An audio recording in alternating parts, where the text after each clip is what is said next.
हमारे समय में क्या होता था, जो बच्चे अच्छा बोलते थे उनको ही केवल स्टेज पर आकर बोलने का चांस दिया जाता था, और जो बच्चे एवरेज होते थे उनको पूछते भी नहीं थे।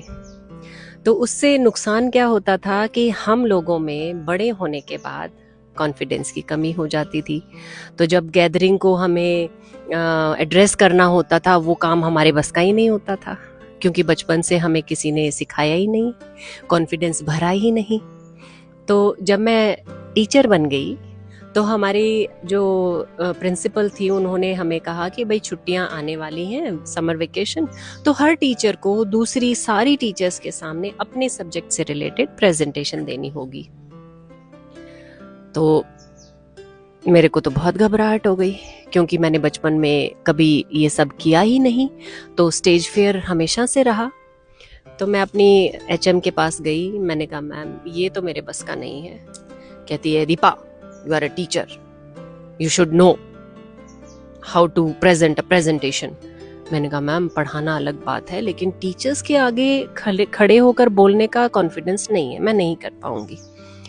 तो उन्होंने मुझे धमकाकर भेज दिया। ऐसे ही मैं 3 से 4 बार उनके पास गई होंगी। मैं कहा मैम प्लीज थोड़ी सी रहम करो, मैं बेहोश हो जाऊंगी, मेरे बहुत घबराहट हो रही है, I will not be able to do it. तो उन्होंने मुझे इतना जोर से डांटा, भाई चलो अब दोबारा जाने की उनके पास मेरी हिम्मत नहीं थी। तो मैंने तैयारी शुरू की। अब सब्जेक्ट पे तो अपनी कमांड है, हमें जो टॉपिक पढ़ाना है वो मुझे आता है, लेकिन सबके आगे खड़े होकर उसको प्रेजेंट करना, दैट इज द इशू। तो जैसे ही प्रेजेंटेशन शुरू हुई, घबराहट मुंह के ऊपर, कांप रही हूं मैं पढ़ाते हुए। तो मैंने कोई 2-3 मिनट ही लगाए होंगे, बोर्ड पे लिखते लिखते मेरे हाथ भी कांप रहे थे।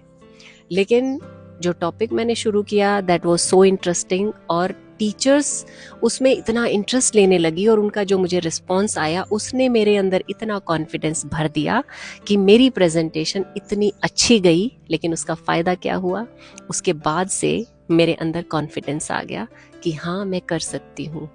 सो डर के आगे जीत है। उस दिन अगर हमारी मैम ने मुझे बढ़ावा ना दिया होता तो शायद मैं ये ना कर पाती। इसलिए बचपन से ही बच्चे के अंदर कॉन्फिडेंस बढ़ाइए। यही वो स्टेज होती है जब हम बच्चे के अंदर ये गुण भर सकते हैं। उसके बाद जब वो मेरे जितना हो जाएगा, तो जैसे मुझे सामना करना पड़ा ऐसे ही करना पड़ जाता है। तो हमेशा अपने बच्चे को बचपन में स्टेज पर या शीशे के सामने खड़े होकर बुलवाइए,